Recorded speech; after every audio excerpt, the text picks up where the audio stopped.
Sejam bem-vindos a mais uma aula de sistemas microprocessados. A partir de hoje vamos iniciar então nossos trabalhos em linguagem de programação C. Essa linguagem é uma linguagem de mais alto nível do que a linguagem Assembly, pois permite uma descrição de um programa um pouco mais próxima da linguagem natural. Aqui a gente tem palavras como if, else, for, while, que a gente não tinha lá em Assembly.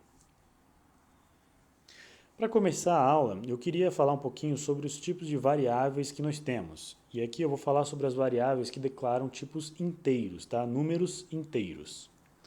Para declarar uma variável, eu posso declarar ela em 4 campos diferentes. Primeiro um modificador, depois a representação de sinal com sinal ou sem sinal, depois o tamanho e o nome. Então, obrigatório mesmo, eu só preciso declarar o tamanho da variável e o nome dessa variável. O tamanho da variável eu posso ter até 4 tamanhos diferentes. Então eu tenho o tamanho de 8 bits, que é chamado de char, o tamanho int, de 16 bits, o long, que é de 32 bits, são variáveis de 32 bits, e variáveis long de 64 bits. Cada um desses tamanhos pode ser modificado pela sua representação com sinal ou sem sinal. Se você não declarar nada na representação, vai ser uma palavra com sinal. O padrão é uma palavra com sinal. Se você quiser usar uma representação sem sinal, você tem que declarar explicitamente que você quer uma variável unsigned. O nome da variável pode ser qualquer nome, desde que você não inicie com um número.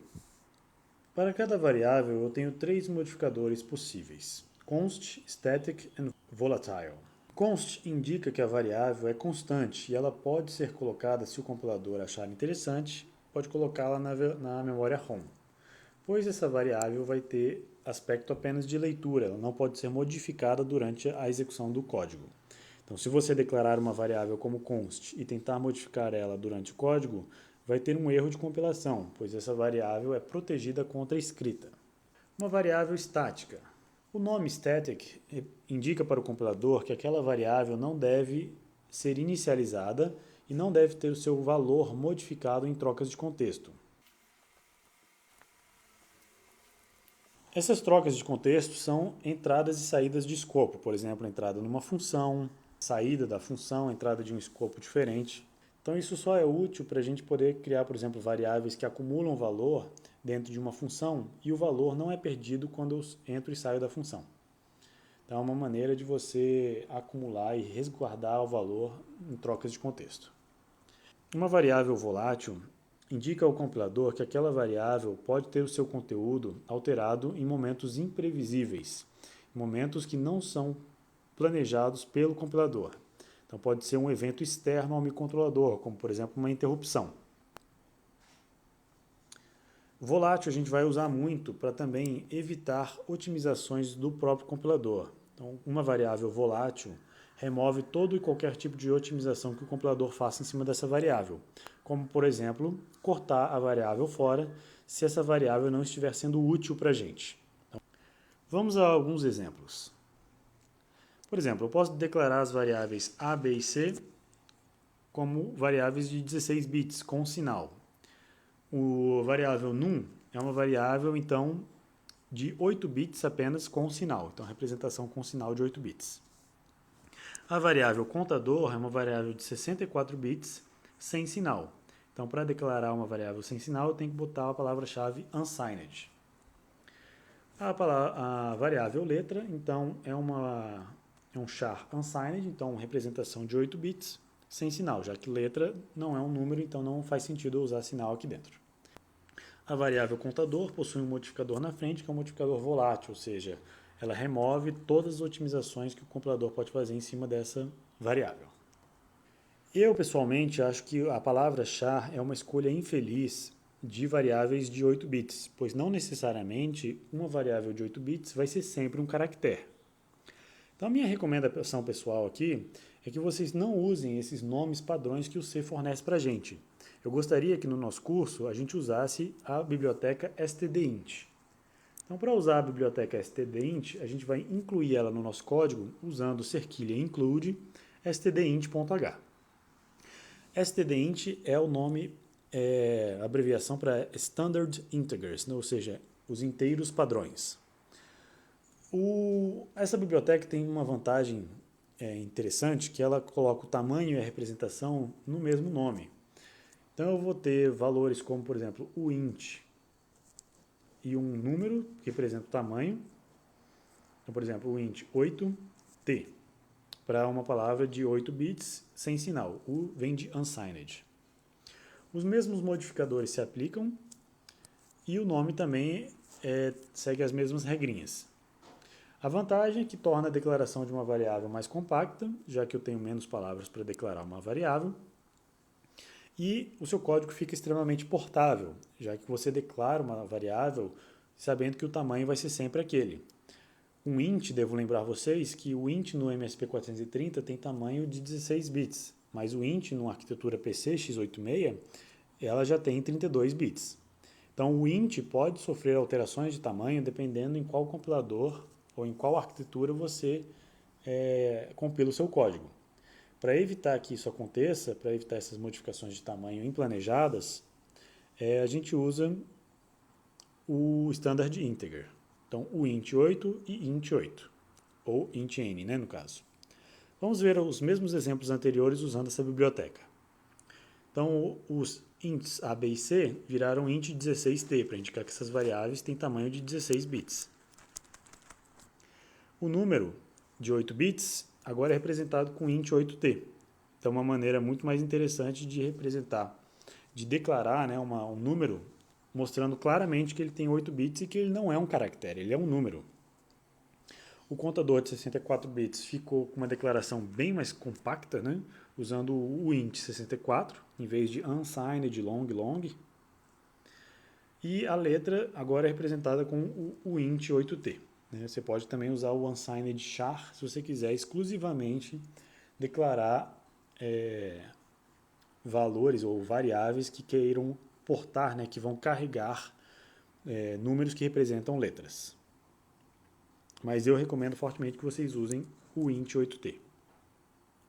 Então, o u na frente representa unsigned, e sem u, então são variáveis com sinal, signed. Um outro tipo de representação é a representação de números em ponto flutuante, o float e o double. O float é uma representação de 32 bits e o double é uma representação de 64 bits. As duas representações seguem mais ou menos a mesma regrinha, onde eu vou ter o bit mais significativo para o sinal, n bits aqui, e bits, né, para o expoente e m bits para a mantissa. A mantissa e o expoente é o que formam um número em ponto flutuante na sua forma canônica. Então, eu vou ter sempre 1, mantissa vezes 2 elevado ao expoente menos um offset. Esse expoente menos um offset, menos um bias, é a maneira que a gente tem para representar números com sinal em representação de números ponto flutuante. As operações de número em ponto flutuante envolvem a decomposição desse número aqui para primeiro realizar operações. Então, antes de realizar as operações, nós vamos decompor essa palavra, então vamos separar elas em registros diferentes para depois operar em cima deles. Isso torna as operações em ponto flutuante extremamente pesadas. Só para vocês terem ideia de tamanho, né, e ver visualmente o tamanho dessas entradas, o float, que tem 32 bits, reserva 8 bits para o expoente e 24 para os bits da mantissa. Isso te dá uma precisão em decimal de mais ou menos 7 dígitos depois da vírgula. O double tem 8 bits de expoente e 53 bits para a mantissa, o que dá mais ou menos uns 15 dígitos para numa representação equivalente em decimal. Dá quase 16, tá? É 15,9. O problema é que, como o nosso microcontrolador não tem uma unidade que calcula em ponto flutuante, as operações em ponto flutuante são extremamente pesadas. Você declarar dois números float, A e B, e realizar a soma A mais B, essa soma bastante inocente aqui, uma linha de código, se torna num código extremamente complexo quando a gente compila o código C. Então eu recomendo não usar absolutamente, de maneira alguma, números em ponto flutuante. E se você precisa usar representações com vírgula, tente transformar o seu problema multiplicando ou então transformando os valores para valores inteiros e trabalhe em outras escalas, tá? Desde que use float somente em último caso, tá? Principalmente no nosso curso, como a gente não vai precisar, eu recomendo que vocês não usem floats de maneira alguma. Existem outros tipos, são os chamados tipos derivados, como o enum e a struct. Esses tipos permitem que você torne o seu código mais legível, agrupando ou juntando valores, variáveis que fazem mesmo sentido dentro de um mesmo contexto. Ou seja, é uma maneira de você modelar objetos complexos.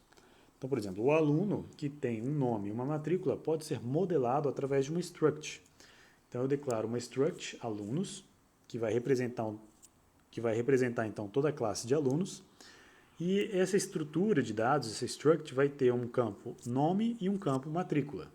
O nome é um ponteiro para chars e a matrícula, então, é um int de 16 bits.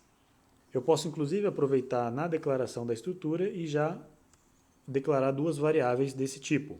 Então, eu posso declarar a variável Daniel e posso declarar a variável Rafael, que representam, então, dois alunos de nome Daniel e Rafael.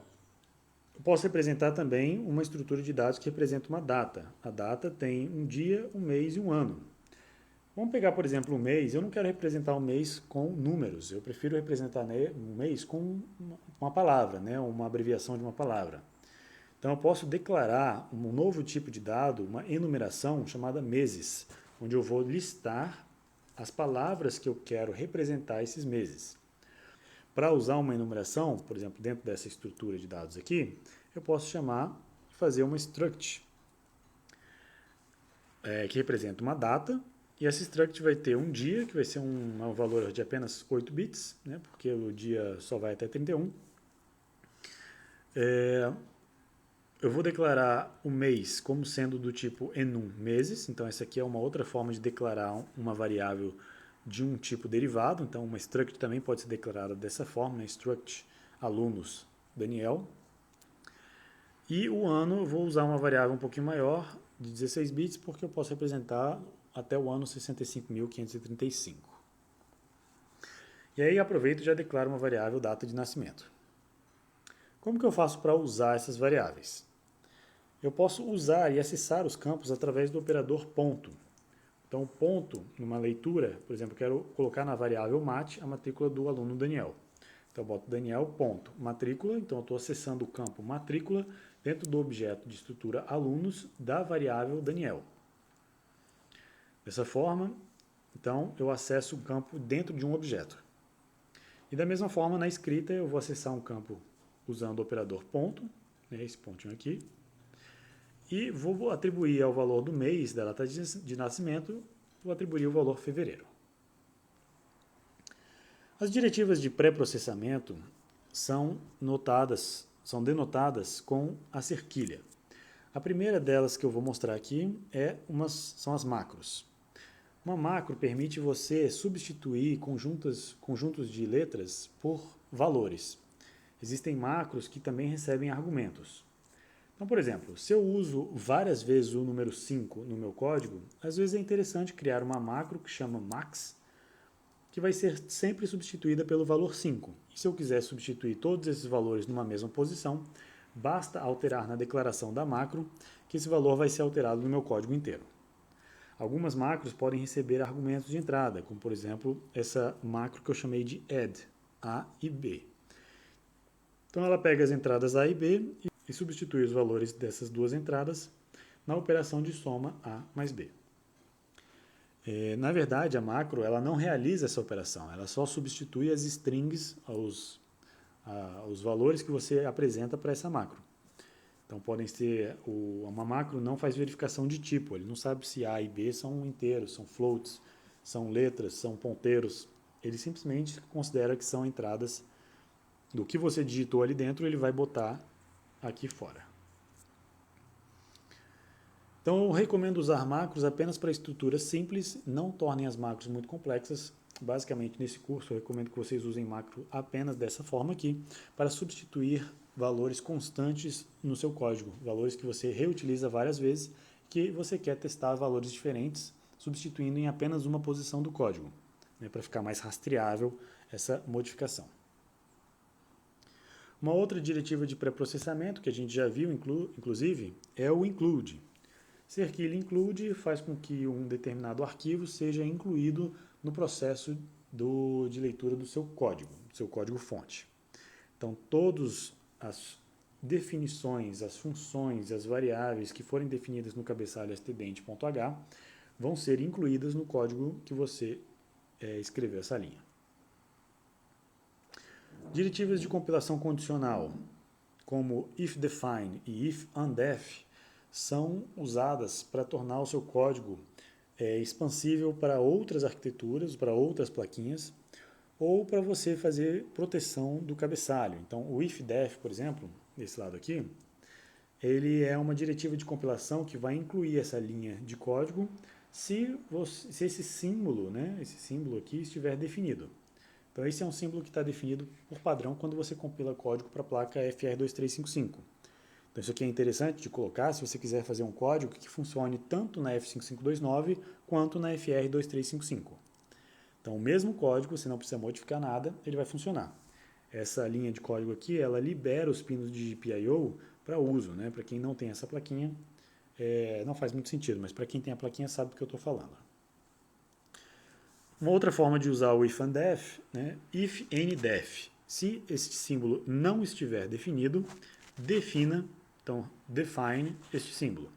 Isso aqui é uma boa prática de programação quando você define cabeçalhos, arquivos.h.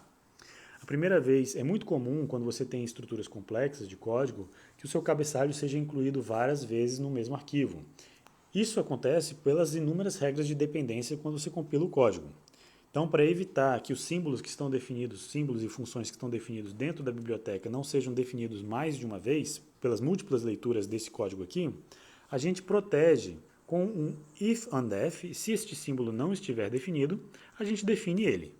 Então, na primeira leitura, o símbolo vai ser definido, e na segunda leitura, a gente vai perceber que o símbolo já foi definido numa leitura anterior. Então, esse código, essa segunda leitura vai ser interrompida, já que esse símbolo já foi definido. Então, eu não vou executar mais daqui para frente. Então, é uma boa prática, eu recomendo que vocês usem toda vez que você escrever um arquivo de cabeçalho, um .h. Vamos agora ver os operadores e as operações fornecidas por padrão em C. Então, eu tenho operadores padrões de soma, subtração, incremento e decremento. O incremento e o decremento podem ser pós ou pré, se eu colocar antes ou depois. Então, se eu colocar mais antes de uma variável, esse incremento vai ser realizado antes da avaliação da linha inteira. Então, por exemplo, mais A mais B vai realizar a soma de A mais B mais 1, nessa linha. Agora, A mais B vai realizar a soma de A mais B e depois vai realizar a atribuição de A mais 1. Então, A vai ser incrementado logo depois da execução dessa linha aqui. Então, existe o pré-incremento e o pós-incremento, assim como existe o pré-decremento e o pós-decremento. A multiplicação, a divisão e o resto da divisão, ou divisão modular, são facilidades que o compilador fornece para a gente. O nosso microcontrolador não tem essas operações no processador. Para a multiplicação, o compilador sabe usar o multiplicador dedicado, então ele usa aquele periférico de multiplicação dedicado que eu mostrei para vocês. Na divisão, o compilador usa um algoritmo de subtração e deslocamento, e o resto da divisão é o resto que sobra desse mesmo algoritmo aqui de cima. Tá? Então, só para a gente deixar claro, por exemplo, 5 dividido por 2 e uma divisão por inteiro seria 2,5, mas a parte decimal não vai numa divisão, não aparece numa divisão. Então, 5 sobre 2 vai dar 2.